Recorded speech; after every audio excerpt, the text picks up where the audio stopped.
What's up, you guys? Tank from New Republic, and welcome back to episode 3 of Preparing for Dagestan. For those of you that don't know, this is a weekly series that I've been doing for 3 weeks now. It just shows my progress as I'm preparing for Dagestan, which is a Russian-themed op at D14 Airsoft at the end of April. It's the last Saturday of April, and there's also a Friday night game before the main game. But yeah, so I've just been documenting my progress. So for this episode, I wanted to go over a couple things. Unfortunately, my armband, my reflective Russian armband, still hasn't come in. I got like a tracking number, like progress thing on it, so I know it's making its way here. Like I said, it's expected to be here by April 10th. Being it's March 29th, I'm not worried at all. It is coming straight from the Russian Federation. So yeah, but I did get my mags, so we're going to go over that. And then I want to go over a little bit more of my head setup for the operation. And we're going to do a little quick overview of like my plate carrier and that kind of stuff. So first thing, I did get all my mags in. There's 5 here. Let's see, 1, 2, 3 is what I already had.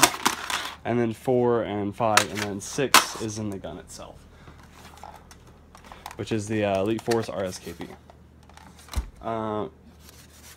Cool deal. One of my teammates, Britt, he also recently just got an AK, which is basically the same as mine, except it's a true 74 to where the stock folds, and it's a little bit shorter overall wise.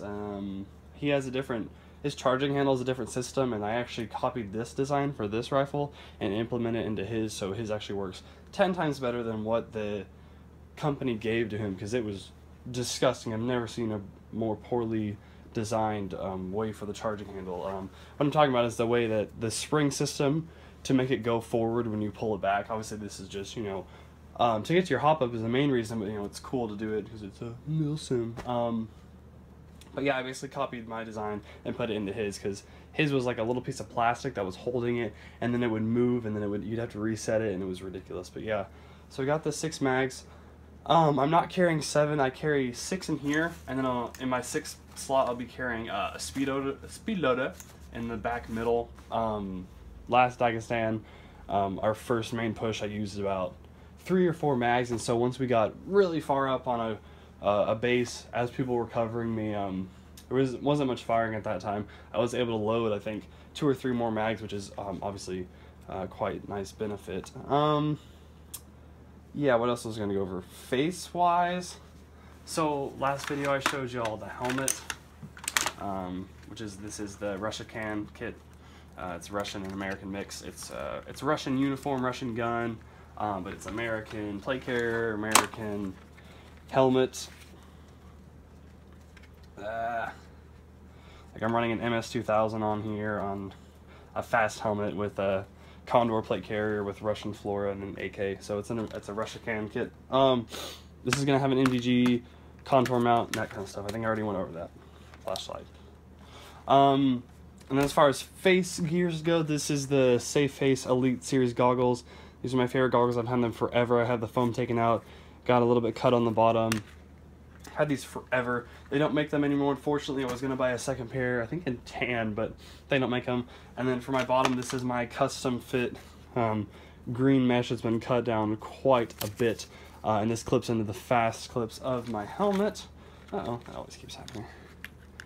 And this is by far the most comfortable system that I've had. I used to have it to where it was both of them connected. Pedro, if you're watching this, you did that for me back in the day, but I did undo it just because it was a little bit too close to my nose.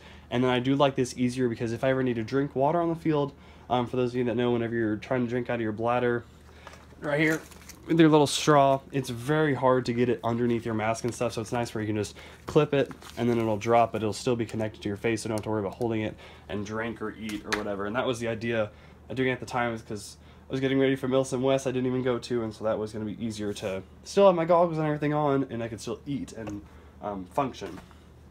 And then my balaclava, it's not a Russian, it's not the Flora, it's just a Condor green. See the Condor logos on here somewhere. There it is. People call it a Condor tube sock, which is basically what it is. And then you can tuck it over. It's nice and big, which means you can have it over your face and it'll still cover all of your neck. I usually just wear it as like a neck protector, and it looks better to cover more skin. And then let's just go over the basic premise of the plate carrier. Well, the plate carrier itself is a Condor MOPC. I don't remember if I did this or not, but I'm going to go into a little more depth this video. It's Condor MOPC starting at the front. It's got a Condor 1-point sling, which is a sling I'm going to be using. I've got an Elite Force pull dead rag system here. I think I got that for free at one point.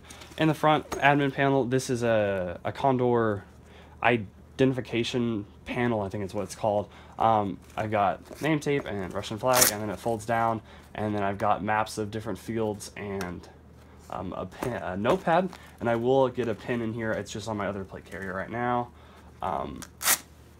This is for it's for pistol mag pouch. I think I already mentioned that I'm going to be running a 5.7.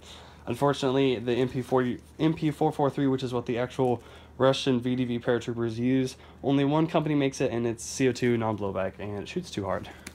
I will be also carrying cuffs on the field, because sometimes for ops we get to use those, so I got a Grimlock here with my cuff keys on them.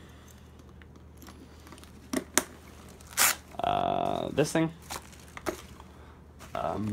This is a 6 open top magazine pouch. It is for M4, but it does work for AK. Milsim West Baofeng pouch. Condor Ripaway Light. This is my own setup to where I take it and then I do a double pistol mag pouch, and this is the IFAX in here, which is what we'll be using to simulate medics at Dagestan. It's already been confirmed. On the left side, this is a 40mm grenade shell pouch, but I only put a Enola Gay Smoke, the smaller, skinnier one fits in there. And then this is what's it called? It's a Kydex. It's for a Airsoft Innovations Cyclone grenade. I'll also have one of those on me. Those work really well at 878 for indoor. Another reason why this is a Russia Can kit is because I've got a mini map clone on here. I got the Russian paratrooper patch in the back, which I like, and then I've got a fake radio over here for looks. Got some Kim lights and that kind of stuff. Yeah, that's gonna wrap it up for this episode. Sorry, the armband sales will come in. Hopefully it'll be here by next week. But we'll see. So yeah, hope you guys enjoyed this video. We'll see you guys next time.